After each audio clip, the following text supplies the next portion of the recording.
Hello and welcome to Through the Farmgate. You are joining Kindale Donkeys here in Ballynahinch, Northern Ireland. We normally ride donkeys for therapy, but unfortunately due to lockdown we have not been able to leave the yard, and we are now bringing therapy to you through your screen. A massive thank you to continued watchers, viewers, and a big welcome to anybody new who's watching us. Let us know what you thought of the video, leave a comment, share it with your friends, tell us what you like. We love hearing the feedback and we thank you for your support. This week we will be focusing on a couple of donkey activities. We'll be going for a drive to go and get animal feed with Remus, and we'll also be explaining how you tell a donkey's age through their teeth. We have a new resident here at Kindle, and they're not a donkey, so you'll get to meet them very soon. And you'll also join my mum in the garden patch again. She is showing us the first of the summer fruits that are beginning to ripen, and we have already got some vegetables in for Halloween, so keep tuned for that. Before we begin, I would like to make a shout out to a couple of facilities. A big shout out to Maryland Healthcare, based near Monterey.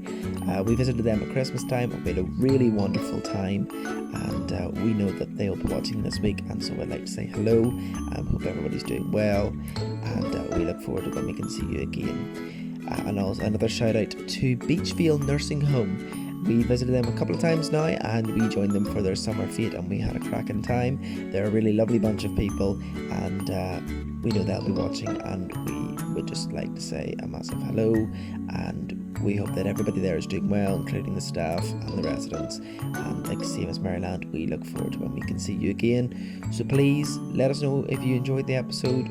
We're so thankful you're watching. We're so thankful we're able to contact you and still connect with you even here on the farm. So without further ado, enjoy.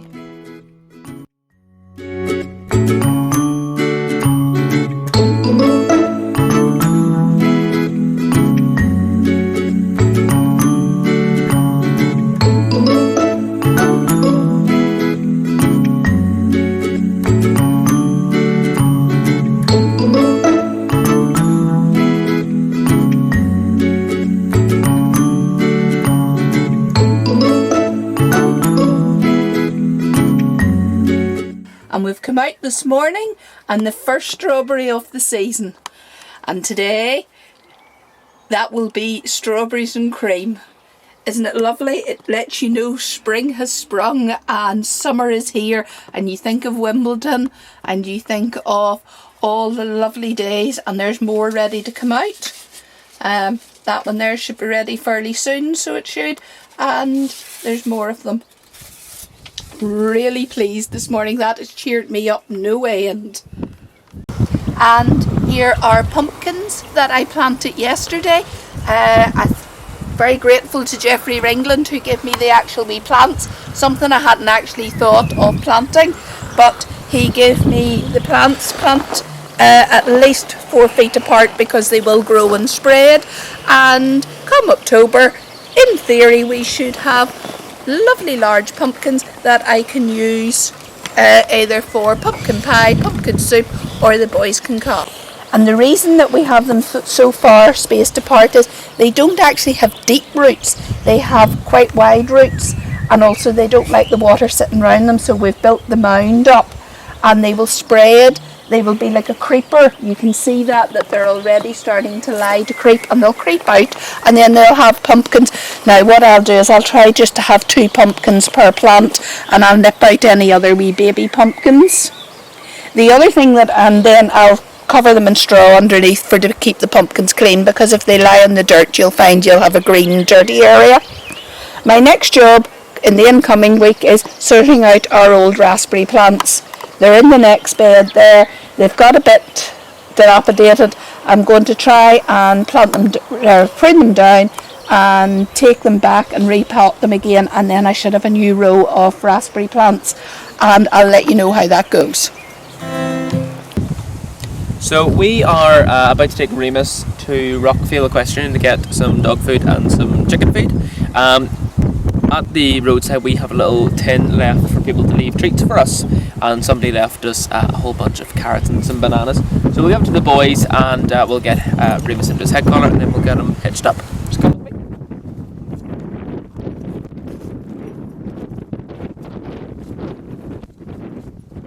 Absolutely gorgeous day today. Has been for the past few days, of course, but we thought seeing it's so nice, we'll just take Remus out. It's like we don't have a convertible car, so it's like having an open top and you take the donkey and car. There he is. Hey Remus. That's a carrot? Oh, I don't know. He sees the head collar. Here boys.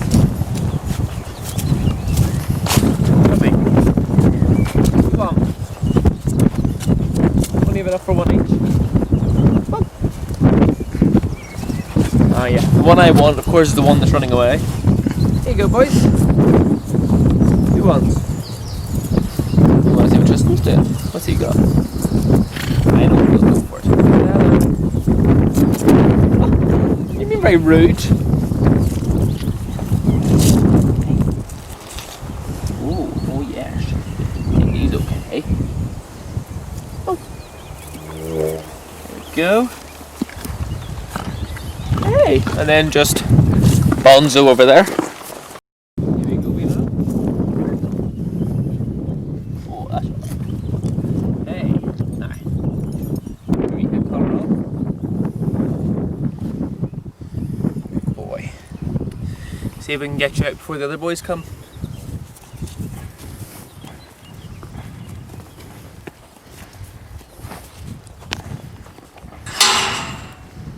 Wet.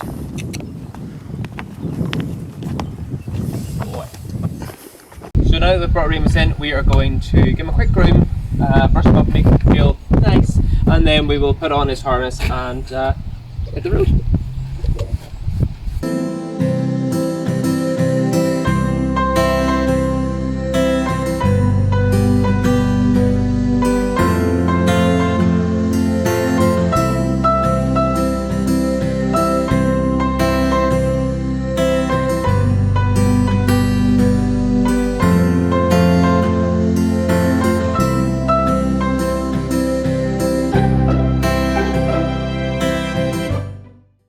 So now we're just going to put his harness on. This is his breastplate with some traces, which is what connects to the cart itself to tow. So just tighten up the girth on his saddle pad attached to his breeching, and the breeching is pretty much the brakes. So this connects to the vehicle. When he goes down a hill, it pulls into his back end and stops the cart from running away. So we're just going to pop his bridle on. We are using synthetic, we're using synthetic harness today. So it is basically made of like a webbing material. It is light, it is breathable, and more importantly, it's machine washable. It's not, you don't spend hours polishing and oiling a leather harness. But what I like about the synthetic is it's fully adjustable, so it actually fits all sizes of donkey, not just small or big. And it's very, very light, so for a hot day like this, a whole heavy leather head collar is just not going to be as comfortable for him. And yes, it does look better on the older cart which we're using today, but I would rather he was comfortable.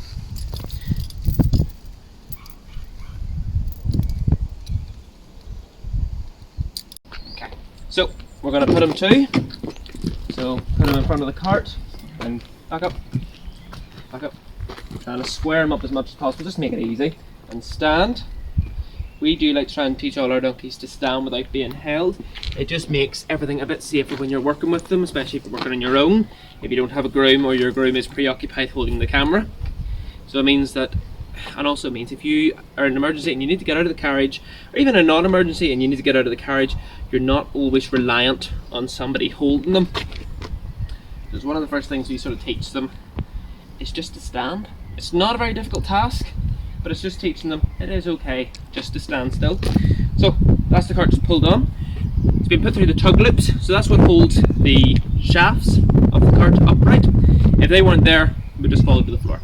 There is also a strap that reaches right round, and that's called the belly band. The belly band is to stop you getting in the cart and it flipping right up and over. So you see there's a bit of a bounce. But if that wasn't there, the cart would just flip right over. Then we attach the traces. I'll actually come to this side to show you. So on the breastplate for the traces, this goes along the side and attaches onto the cart. Understand? So that is what the vehicle attaches onto his chest.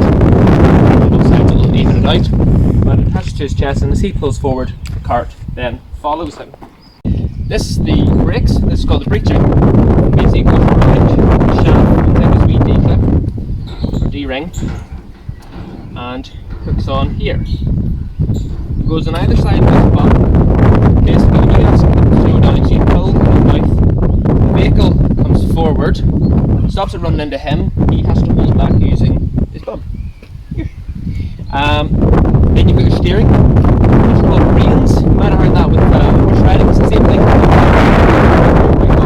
Reins will lay back on the carriage.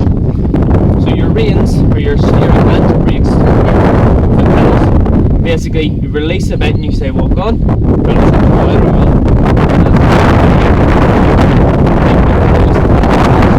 And then you would also be willing to slow steady in that sort of tone. They don't understand words, but they understand the intonations of how you say those words. It's the same teacher sit, you know the word sit means his bum on the floor, but saying sit and asking and sort of associating him plonking his hind end down is how he learns. So the main is teaching him to, when the reins are loose, you can go a bit faster. When I want you to slow down, I say steady, I pull the reins a bit. He goes, oh, I need to back off a bit, going too hard. And if I want him to stop, I would pull the reins a bit harder, and I would say, whoa, and he would go right inside. So we're pretty much ready to go. Just wanted to point out the fellow there, he hasn't, he's done a bit of long running, but he's never done driving yet. And you can see him going, why has Remus got a cart on him? What do you think, me man? You just did trust him. Walk on. So as we're going up a hill, I just encourage him. So I release the reins a bit, see if they're slack, and I tell him, walk on. Now, he has been doing this long enough, he sort of knows naturally to get a bit of momentum to go up a hill. But by saying, walk on, he just sort of goes, oh, I definitely need to try this.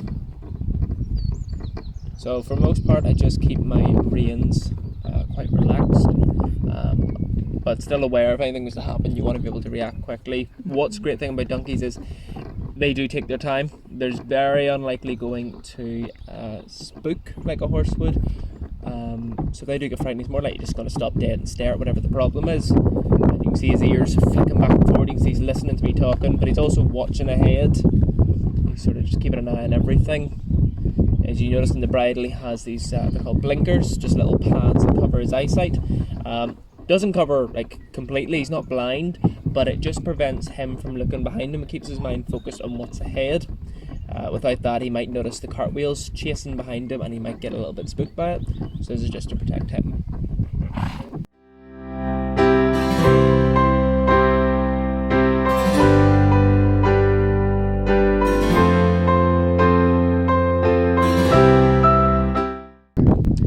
Okay, so some of you may have noticed that I carry a whip. Don't be worrying, this is not for smacking them. People sometimes they see the whip and they just associate that I'm going to be beating the donkey. It's not for that. This is just an extension of my arm. So this means, so without the whip, I can't touch him, and he may sort of forget that I have control and contact.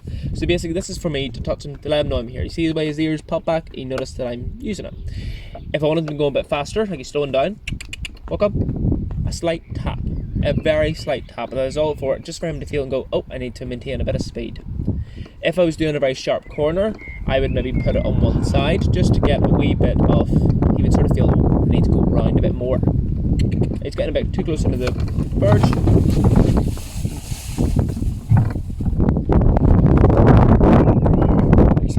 Yeah, okay, so just go back. So this whip, okay, give me a second. Action. Some of you may have noticed I'm carrying a whip. Don't be worrying, this is not for beating him with. Many people do associate with the whip that I'm going to be smacking him. That's not what it's for. It is just an extension of my arm. So without it, I couldn't reach him at all.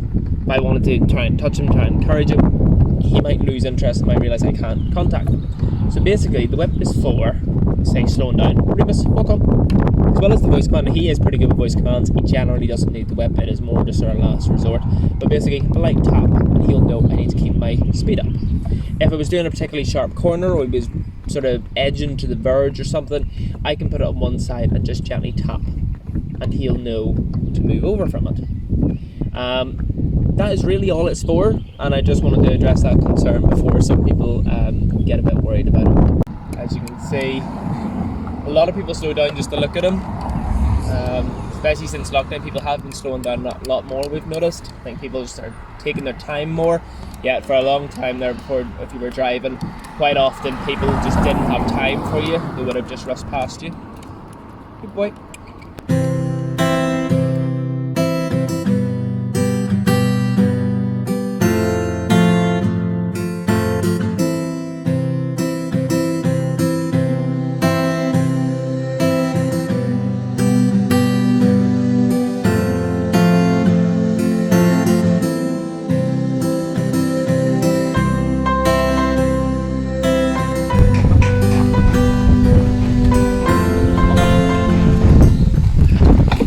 We've got some dog food and we've got chicken feed that'll keep them going, and Mrs. Corbett of Rockfield Equestrian follows us on Facebook, and she's seen that we're selling our eggs and we actually ran out of egg boxes. She's just donated us a whole load of egg boxes, which is absolutely brilliant, so thank you very much. So we're just going to make our way home again, just take our time, we're in no rush. The trip out, because normally this time of year, especially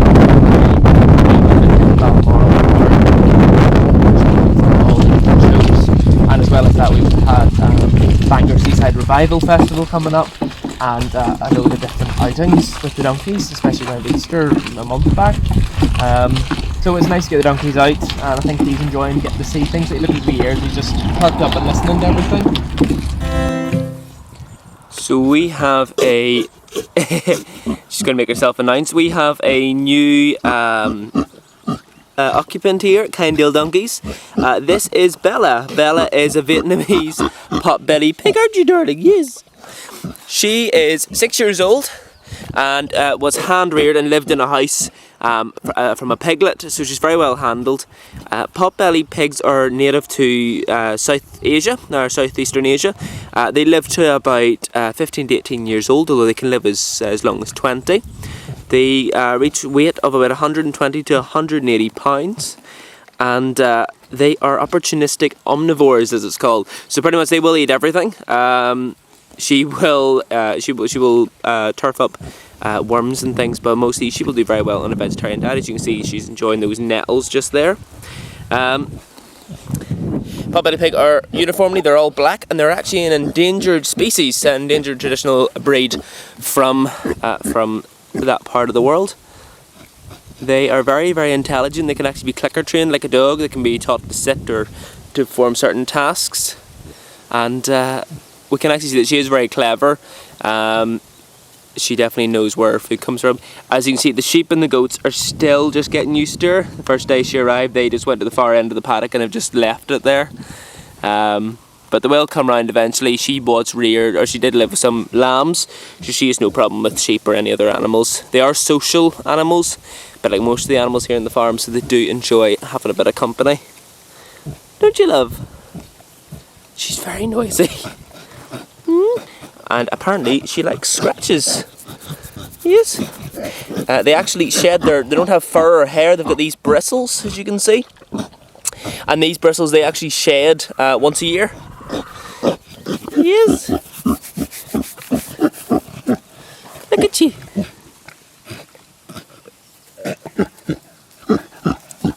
They have very, very strong snouts. They can actually push a bowling ball with it.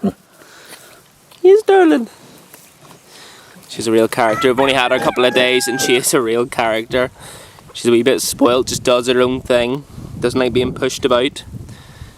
Look at your wee tail. Yes.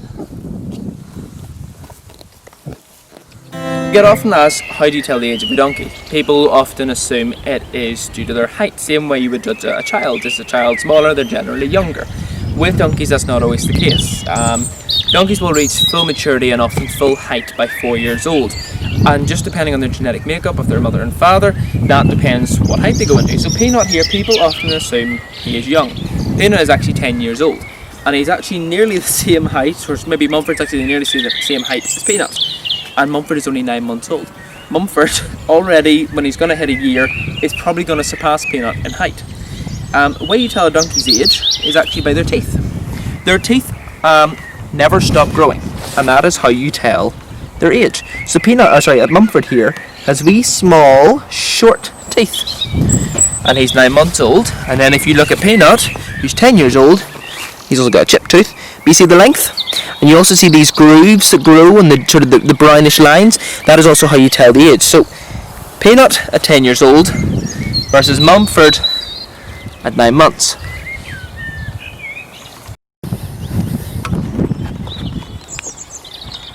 And this is our old fellow. This is Dennis. Dennis is 23 years old. Now you've seen Mumford at 9 months, you've seen Peanut at 10 years old, and then you have Dennis. As you can see, Dennis, especially you can see the bottom gums, the teeth are really, really long. And as I said, donkeys' teeth continuously grow. They need to get a visit from a dentist once a year because they need to get them filed down again if there's any problems. If a donkey was to say, let's lose a tooth, and the only way they stop it growing is by grinding. So if they lost the tooth in the top, it would keep growing. There would be nothing to go against it. So it would continuously grow, and it could end up causing pain by hitting the other gum. So you need to have a dentist come out once a year to check the teeth, and they have to wear a gag. So basically just a metal contraption that holds the mouth open. I wonder if Dennis even let me. And if you can see in there, his teeth go all the way back. Go all the way back to here. And so does his tongue. He's got a really, really long tongue. So you can see there's a lot of teeth in there to have problems. Yes. Interesting fact about equine teeth is they actually have a gap just here, and it's called the bar. And that is where the bit, when they're using a bridle with a bit, that is where that would sit. And that's basically, it's just gum. He can't actually bite me on it. But Dennis is that used to me poking and prodding him. He actually doesn't mind at all. Every man having a doze. Yes, thank you. Thank you for watching Through the Farmgate. We hope you enjoyed that. Hope you enjoyed meeting Bella. She really is quite a character, as I did say. And let us know what you thought. Like and share. You can subscribe on YouTube. We have a few videos on there, and we're hoping to continue this weekly. So any tips or ideas you have or things you want to hear, just let us know, and we look forward to seeing you again. Bye bye.